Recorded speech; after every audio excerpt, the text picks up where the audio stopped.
राज्यातील हवामानात मोठा बदल झाला असून काही भागात अवकाळी पाऊस सुरू आहे. यासोबतच आजही अवकाळी पावसासह गारपिटीचा मोठा इशारा देण्यात आला. मध्य महाराष्ट्र, मराठवाड्यात आज वादळी वाऱ्यासह पावसाचा आणि गारपिटीचा ऑरेंज अलर्ट देण्यात आला.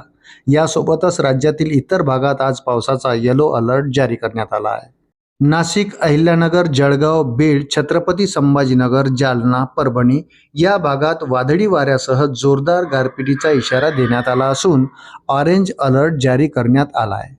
पुढील काही तास या जिल्ह्यांसाठी अत्यंत धोकादायक असणार आहे. काल राज्यातील अनेक भागात जोरदार पाऊस झाला.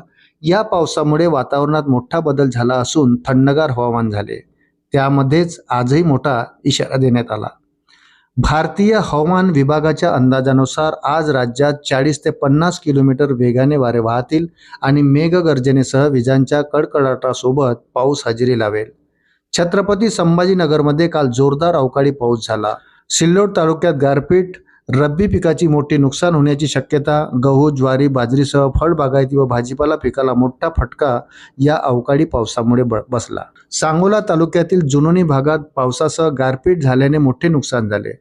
सोलापूर आणि सांगली जिल्ह्याच्या हद्दीवर गारपिटीचा मोठा पाऊस झाला. सुमारे 1.5 तासाहून अधिक काळ गारपिटीचा पाऊस झाला. गारपिटीच्या पावसामुळे डाळिंबाचे मोठे नुकसान झाले.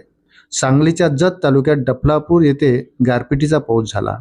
या अवकाळी पावसाने शेतकऱ्यांचे नुकसान. द्राक्ष, गहू, ज्वारी, आंबा, फळपिके यांचे नुकसान झाले आहेत.